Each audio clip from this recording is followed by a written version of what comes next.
Hi guys, welcome to another episode of SCN. On today's show, we're going to be talking about honesty and integrity. And to end off with, as always, we've got a couple of videos highlighting people real happy with the purchases they've made.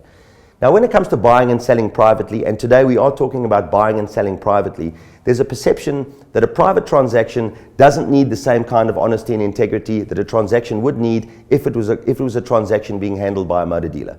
But I really want to point out, when you're buying and selling a car and you're doing it privately, your word needs to be your bond. So if you're selling your car, there's two things you need to remember as part of the honesty and the integrity. Honesty comes in the form of disclosure. You need to fully disclose all of the details around your car, be they good or bad. It's vital that you do that.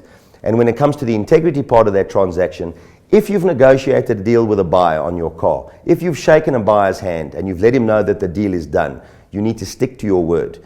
It's very tempting to do a deal with a guy on a Monday morning, maybe get a call on a Monday afternoon, another call on a Tuesday, and start looking at other options. If you've agreed the sale of a car, you've agreed how the payment will take place, you need to allow the buyer the time and the opportunity to make payment for that car. So it's very important that you don't shop a car around several different places. If you've done a deal, stick to it. Now, as a buyer as well, if you're a buyer of a private motor vehicle, honesty and integrity apply to you just as much as the seller. You've gone out, you've looked at a few cars.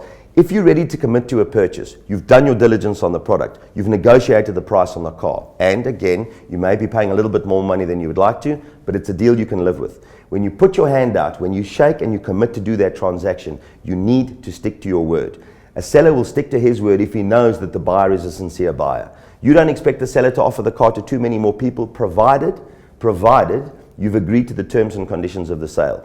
So as a buyer of the car, you've committed to buy the car, you've committed to buy it at a certain price, and you've committed to pay within a certain period. What you can't start doing after you've agreed the price of the car is walk away, wait a couple of hours, phone the seller back and start chipping him. That's not the way it works. If you're going to bid on the car, you bid on the car when you're standing face to face with the seller.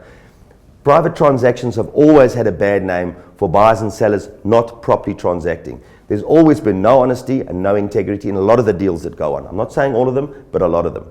That's why people tend to go and buy cars from dealers. If you're going to sell your car privately or you're going to buy a car privately, please, your word is your bond. Honesty and integrity, stick to it.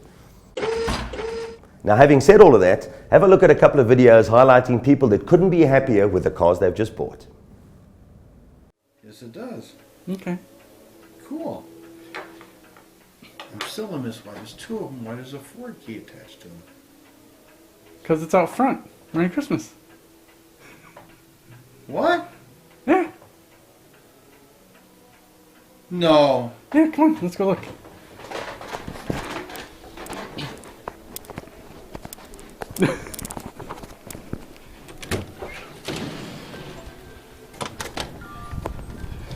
I haven't wrapped it for you. Oh my God. That's a car rental car, though. That's not a car rental. I bought it. You bought it? Well, yeah, Brittany, Mom, and I did. We know that your Jimmy's been having mechanical issues and it doesn't get the best gas mileage.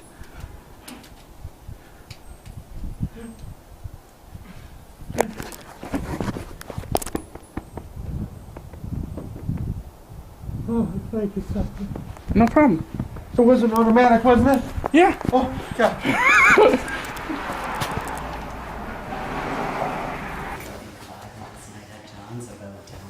So before we go out, something came in the mail for you. I don't know what it was, but you should check it. What? No, open it up. Yeah, watch that frickin' special. Yep. This didn't come in the mail.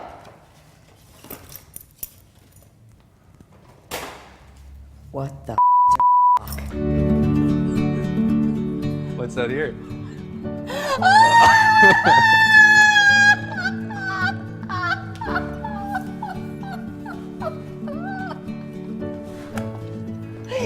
You're kidding me!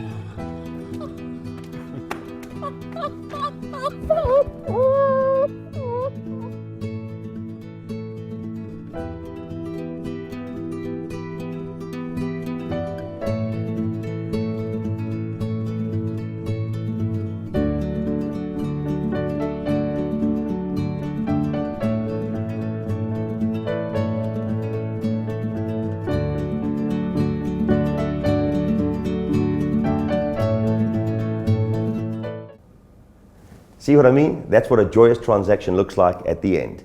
Thanks very much for watching, guys, and don't forget to smash that like button. Check out the original videos on the links below. Like us on Facebook, follow us on Twitter, and subscribe if you haven't already. I've been Nick, it's been real. We'll see you soon. Surf4Cars.